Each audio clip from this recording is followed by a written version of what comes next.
Welcome to episode 4 of the Beatbox Podcast, the only Beatbox podcast series here on YouTube. And yes, I am claiming that. I'm not sure if that is 100% the case. Maybe there might be some other Beatbox podcasts out there, but I came here to beatbox. All about beatboxing, vocal percussions, the human beatbox. Everything you're about to hear is directly from my mouth and my mouth only. And in this episode, I want to talk about music, actually. Specifically music from the past, rock music, 90s music, and whatever else that's on my mind regarding music and beatboxing. So, here we go. Let's get to it. 1980s. Boom.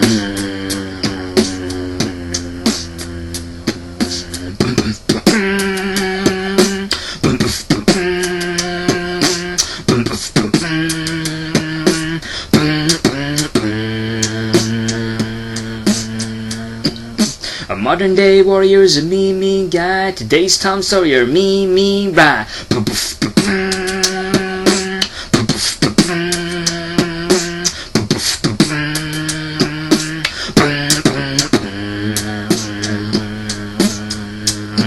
No pearls, pearl is my dun dun dun dun dun.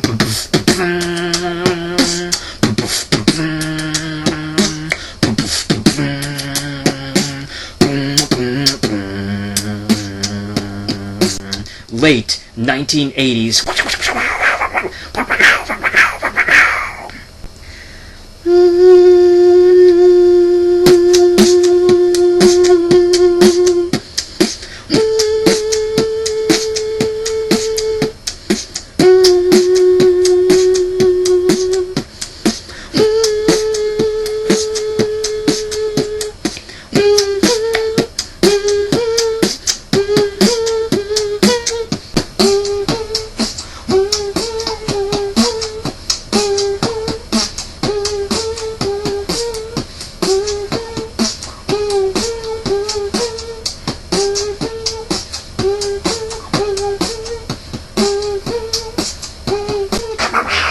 Goodbye, horses, I'm flying over you.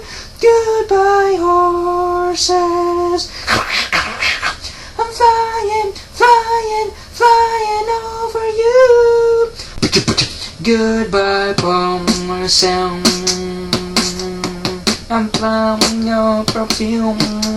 Goodbye, bomber sound, I'm flying your perfume. Goodbye, horse. Oh my god, that Q Lazarus. I'm flying your perfume. Goodbye, horse. I'm flying over you.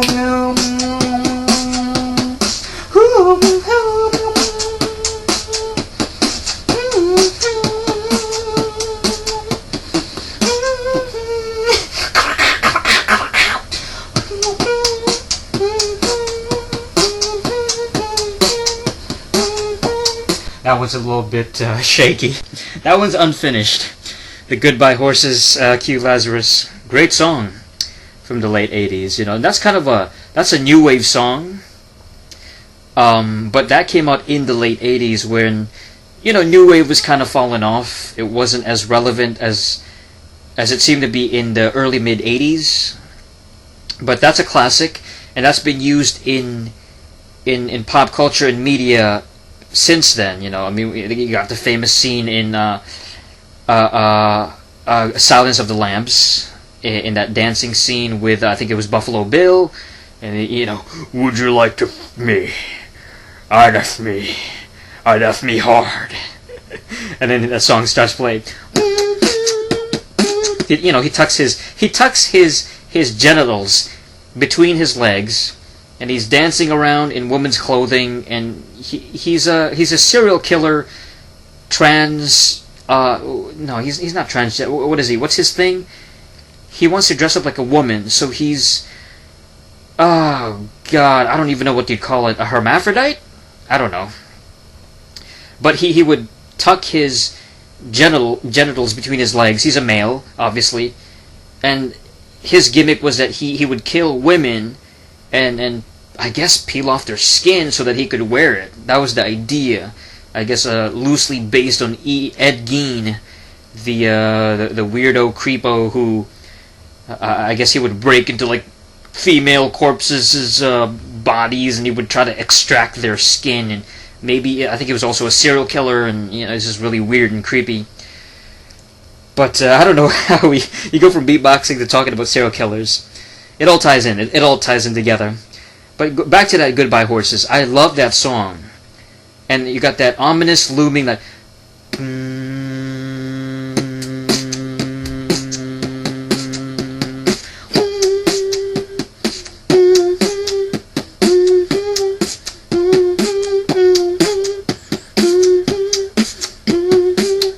And then the singing, he told me, and that voice is so nice and like really deep. The person singing it, the Q Lazarus artist, whoever was singing that, that singer, that female singer, I thought that was a guy at first when I first heard that song, Goodbye Horses. I was like, yeah, that's got to be a dude, that's got to be a male, that's got to be a man singing that voice. It's a very deep, almost like a husky voice, really, really deep and kind of a rich voice, and it's like really just masculine, You told me, all things come, all begin to fall. Goodbye, oh. Even a chorus, you would think that maybe the chorus, it would be more feminine and more high pitched. It was, goodbye, horses, I'm flying over you.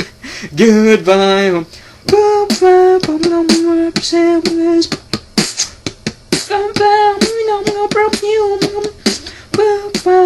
I'm flying, flying, flying over you. Hoo-hoo. Like that part is kind of almost Prince-esque. That hoo-hoo part. So, I don't know. It's a great song, though. Absolutely classic. So, we did a little bit of 80s, did a little bit of Rush. I thought my Rush was actually a little bit kind of flawed. A little bit kind of iffy with that one, especially at the beginning. That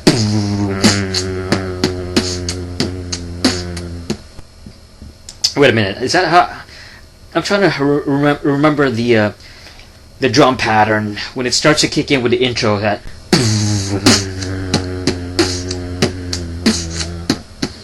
Modern day warriors a mean guy. Today's Tom Sawyer a mean guy. And then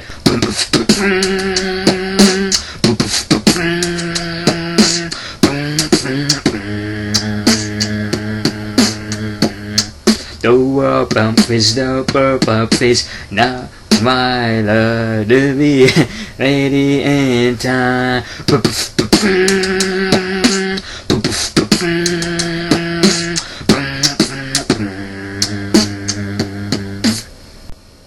Another song that comes to mind from the 80s is a song called The 80s by Killing Joke, right? Killing Joke is the artist, and I mean, we could go back to Life Goes On, you know what I mean, the Life Goes On song from I think it was 82. 82 was Life Goes On, and then Killing Joke 80s was 1984. And with Killing Joke, Killing Joke was like, and then by the 80s Killing Joke song, it was 80s.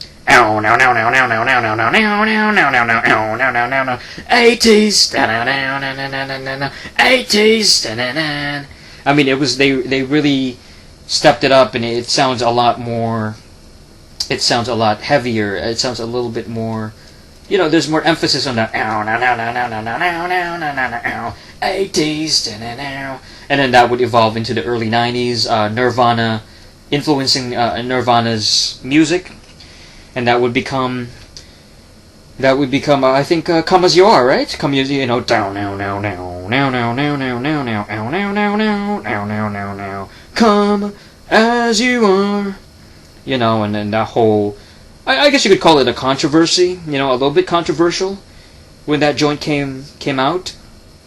I mean, it wasn't a big controversy. I don't think it was a huge controversy, but it was kind of like, they lifted that riff from the Killing Joke 80s music. You know what I mean? So that they took it from an older piece of work, and it was unoriginal, and but I mean, it sounds good still. You know what I mean? Come As You Are is still a classic song. It's still one of the best Nirvana songs of all time, and it still sounds good.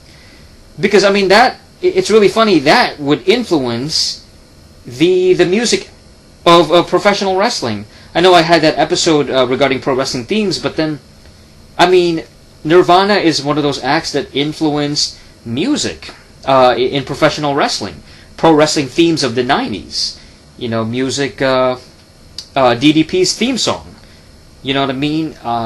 Raven. So both guys from WCW, they ended up using Nirvana type music. I believe DDP had a that smells like Teen Spirit, and Raven had the remix version, or not even a remix, but just a rip-off version of Come As You Are. So and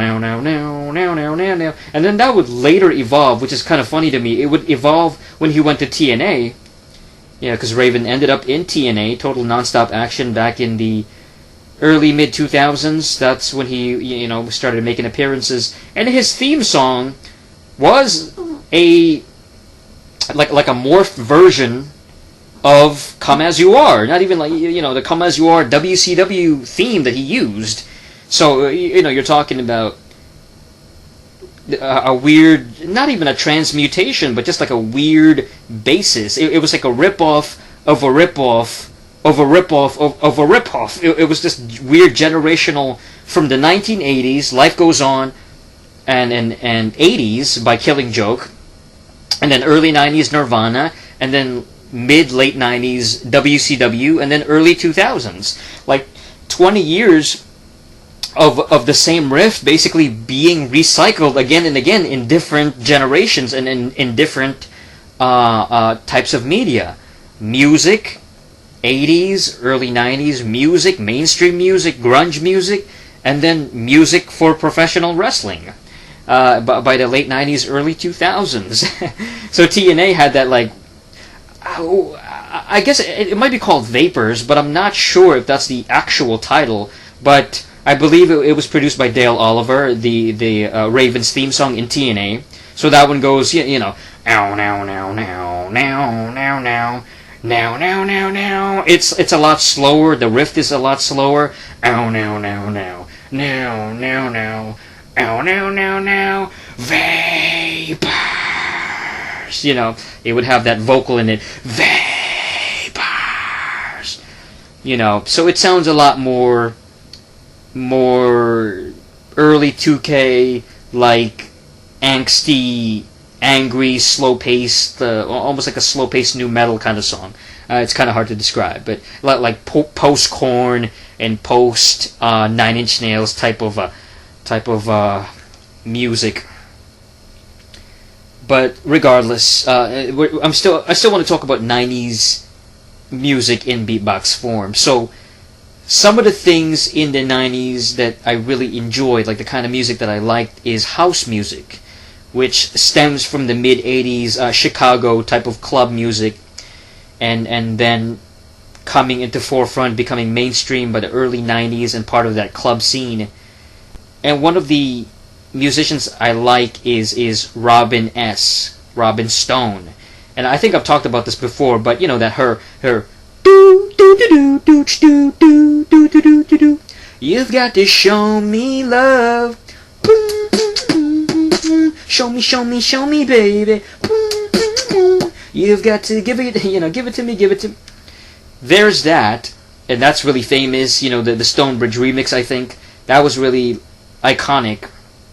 She had another one called, what's her other one called? Oh, God, the one from the early 90s. I think it was 93. Oh, what was it called?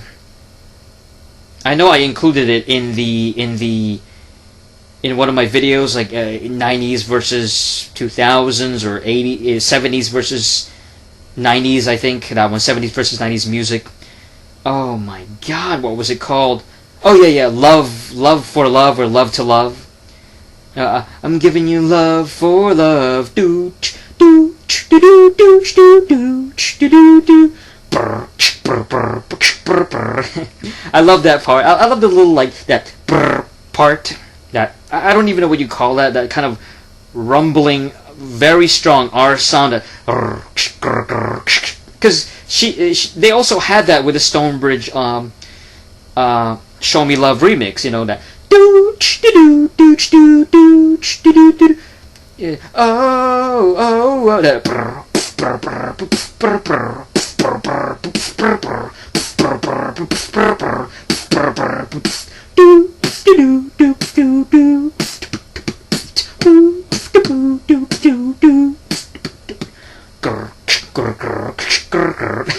I just love that. It's such a catchy, like, addictive sound of the early 90s house club dance scene. And if there was definitely a time in music where I wish that I could have grown up, you'll get, like, young people, you'll see that sometimes young people will say, "Oh, I grew up in the wrong generation," or I wish I grew up in this era instead of my current era. I wish I grew up in the 80s or in the 70s or in the early 90s. I wish I did grow up in that late 80s, early 90s period when house music was really popping in the club. So when house music was really getting going, and that kind of music was being played back then, when that was actually current and brand new. So Robin Stone and Hathaway and Faithless, that kind of sound was, like, really, really cool. And I wish I grew up in that time. I wish that I was older, like a teenager or a young adult back in the day, to, like, fully appreciate it. Because, I mean, obviously, I was way too young. I was, being born in 1987, it was a little too late. I was way too young to really, like, listen to that stuff. And it's not like I was exposed to that music when I was 3 years old, when I was 3, 4, 5, 6, 7 years old. I would, I'm sure I heard it every now and then on a commercial, or, hearing it in passing on radio. It's not like, I remember tuning in on the radio when I was a small kid, but it was always some other, like, mainstream type stuff. It's like songs like Supersonic, by JJ Fad, Supersonic. I don't even remember how to beatbox that. Supersonic. Supersonic, do. Supersonic, califragilistic, whatever. I remember hearing that, the Ice Ice Baby by Vanilla Ice, early 90s, like, pop rap and stuff like that. Although I guess technically that came out in the late 80s, 1989, and then it got big in 1990. Freaking Vanilla Ice, man. Dun dun dun dun dun dun dun dun dun cling cling dun dun dun dun. Alright, stop. Collaborate and listen. I said back to a brand new invention, so Ice, and then his dancing was just so ridiculous. But that was a huge hit back in the day, no doubt about that. That was a big, massive hit, that Vanilla Ice record. That pop rap, dumb rap, just really catchy, really like catered towards, like, suburban youth. You know what I mean? It wasn't exactly street hip hop or street hop. It wasn't like hardcore rap music.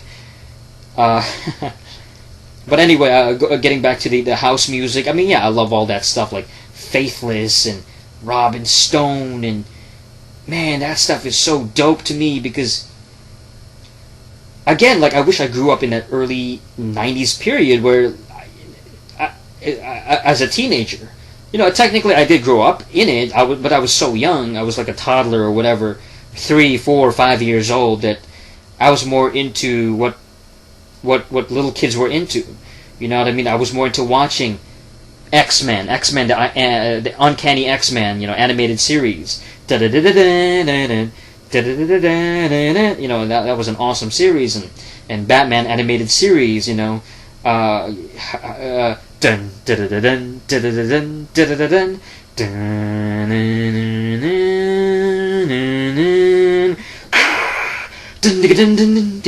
you know, that was so dope back in the day. Batman, X-Men, Spider-Man a little bit later on, Power Rangers, Dragon Ball Z, Sailor Moon. You know, there were so many different TV shows and cartoons that I saw as a kid in the early 90s. And then some of these other ones, like they were like Japanese anime type of shows, but they never made it in the West. You know what I mean? These were shows like Voltus 5. I mean, at least I don't remember Voltus 5 making it to the Western world. Voltus 5 or Voltus V, as it was, because it was a Roman numeral, you know, Voltus V, but it's actually Voltus 5, and that was a precursor to like the Power Ranger type of presentation. You know, Power Rangers was all about what the hell was Power Rangers about? It's Super Sentai or Super Sentry, which is basically these guys in costumes with the helmets. They look like a cross between superheroes and kind of like space age policemen, you know, that kind of thing. It's Japanese stuff. So Voltus V was kind of like that, where you have a robot, you know, they have a giant robot kind of mech kind of thing. What's the other one? Voltron. Voltron was another one. I remember that as a kid. Very vaguely with Voltron. I remember Voltron because Voltron was like, it was like 5 lions or something like that. Like it was like the gimmick was, it was these Super Sentai type of guys, but they had giant mech robots, and they would go into the giant mech robots, but they were lions, like lion robots, the animal, the lion animal, the 4-legged animal, and they would all combine and form one giant robot. So that was like a precursor to something like a Power Rangers, where they would combine their little robot vehicles into a single Megazord, you know, giant mecha robot. It's all Japanese originated. You know, it all came from Japan, because that idea of like giant monsters and kaiju type of thing, where, you know, you got giant robots and giant monsters fighting each other, and that goes all the way back to Godzilla and dan dan dan dan dan dan dan dan dan dan dan dan dan. Dun, dun, dun, dun. You know, I mean, that was such a that was the Pharaoh Monch too. You know, I remember when Pharaoh Monch freaking sampled that in the late 90s, or, you know, whoever produced that song, whoever his producer was, I think they ended up getting sued by the Japanese company that produced Godzilla. You know what I mean? So for Pharaoh Monch's album, his CD was, I think it was discontinued because of that. It was discontinued because they got sued. So he had the sample for Simon Says. He had a rap song called Simon Says in the late 90s. I think it might have been around 98, 99, something like that. So it would be bam bam bam bam bam bam bam bam bam bam bam bam bam bam bam.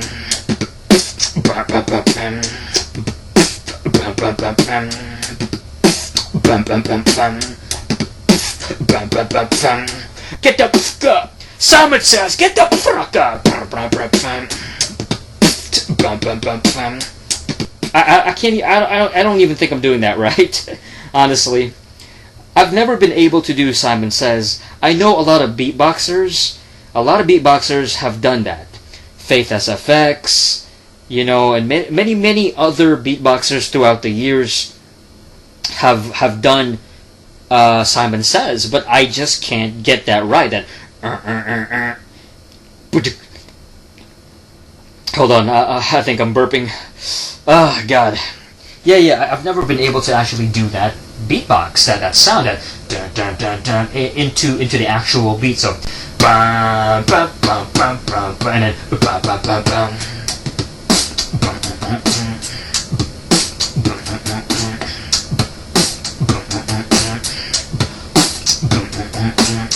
Get the fuck up! Simon Says, get the fuck up! And consequently, that particular song, Simon Says, which is a banger, that's a hip hop anthem of the late '90s. That's a classic like party hip hop song. That was, from what I understand, that was used as a theme entrance song by Samoa Joe when he was wrestling. He started wrestling, maybe in ROH, Ring of Honor, whatever, in the Indies. He started using that. So Samoa Joe, our current #1 contender for Brock Lesnar's Universal Championship, his theme song was Simon Says, the Pharaoh Monch joint. He would use that. And then, ultimately, when he went to NXT, he got signed by WWE. We all know he had that infamous theme song. His first theme song was weird. It was more of a rip-off of LL Cool J's Mama Said Knock You Out instrumental. So ooh ha, ooh ha, ooh ha,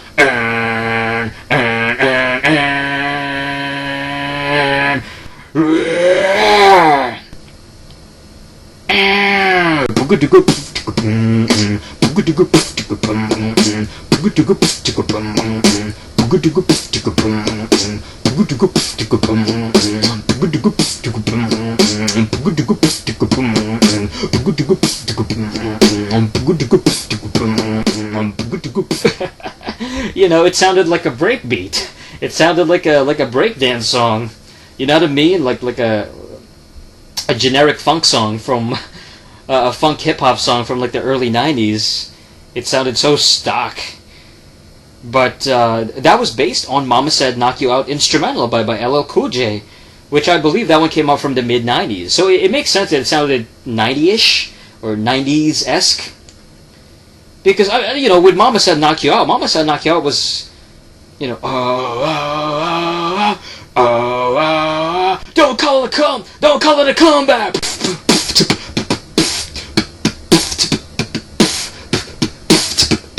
It was just a typical like mid '90s boom bap era kind of instrumental.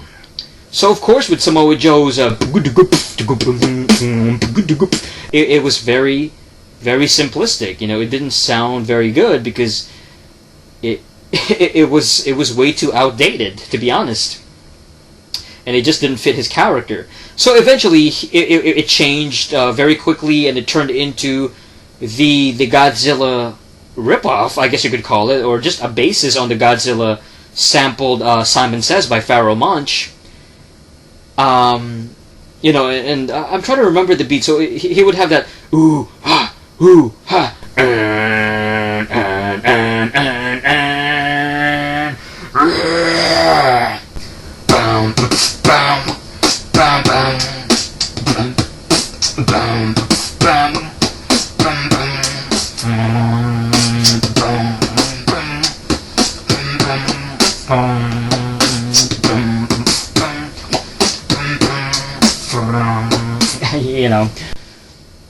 that ooh ah sound, but the very basis of that beat, the melody, the rhythm and the style of it is reminiscent of Simon Says a little bit. I mean, it's not a direct, blatant ripoff where it actually sounds like Godzilla, the Godzilla, dun dun dun dun. But it's similar enough. It's close enough where it's like dun dun dun dun dun dun dun dun dun dun. It has a very similar sound to it. So going back to, I still want to hold on to that '90s. I don't know. I'm talking about the '90s as if I just want to keep talking about it because it's music that I grew up on. But going back to the early '90s, where it's like, oh, I wish I grew up in the '80s house music. That's a part of it. I also wish that I grew up on rave. You know what I mean? Early '90s rave. That's one thing that I've maybe romanticized or fantasized about, is I wish that I grew up on that rave scene. So whether it was in the UK or whatever scene was popping at the time in America, whichever, that generation of early '90s rave music and playing rave songs and DJs and producers and stuff, and having these illegal concerts, in the middle of nowhere, especially in the UK. They would have these rave music, rave scene and rave songs and these rave parties. Basically, they were rave concerts, but they were illegal. They were outlaw. They were not official. They were not legally allowed to do it. They were basically just stuff that was organized by the people, by the artists and the people that just want to hear and have a good time and hear rave music and like zone out and pop pills and ultimately, like, the rave scene, from what I understand as far as like its history and as far as what I know about it, what I've researched, is that all that stuff, like in the early 90s rave scene, ultimately came to its demise, and the authorities and stuff like that started to prevent it. It started to really like clamp down on it and really like stop people from having these illegal rave parties, because I don't know, like, people started dying, like maybe a girl died here and there, like one girl died and she was like a teenager, a young female teenager. She ended up dying, and it turns out like she was popping ecstasy or something like that. She was popping E. She was taking some kind of drugs that ultimately she ended up dying. She ended up maybe overdosing, something to do with her health. She just died after going to one of the raves. You know what I mean? She went to a rave concert, and then, I don't know, it messed up her health. You know what I mean? And so she ended up dying, and so then it became like a health concern, and so it's like, oh, we gotta shut this stuff down, we gotta shut down the raves, these raves that's going on in, back in the early 90s, so then, the government started cracking down on it, the police started cracking down on it, so they were not allowed to do raves anymore. At least the big ones that, they would draw like thousands of people, you know what I mean? These were huge concerts, or huge events, I should say, big parties. Just outdoors, in the middle of nowhere, just this big rave thing, and a lot of people go. See, that's the kind of stuff that I wish I could have gone to back in the early 90s. I kind of romanticize going back to that time. Like, if I wish I could go back in time, I wish I could do that as an adult, you know what I mean, as somebody that is an adult and could actually appreciate it as a party atmosphere, and I'm saying, popping pills and all that weird, cool stuff, It sounds fun. It sounds fun to me, just listening to freaking, like, rave music and, you know what I mean? Just listening to house music and rave music and just, like, having a good time. Yeah, I mean, the closest thing to that kind of stuff nowadays would be, I don't know, maybe Burning Man. Burning Man, you know what I mean? And with Burning Man, I mean, Burning Man seems nice, and it seems like a cool little, like, event, but it just seems so hipsterish, and so it's not the same, it seems kind of lame in comparison to the early 90s rave scene. Like, with Burning Man, it's all about having, like, body paint and, like, these hipster weirdos listening to, like, some kind of off-brand EDM or some kind of hipster dance music that's, I don't know, but I mean, I've seen the footage. It seems like they're having a good time and stuff, but I would prefer the early 90s rave scene, because especially the music, the actual genre of music that they played is more fascinating to me. It's more appealing.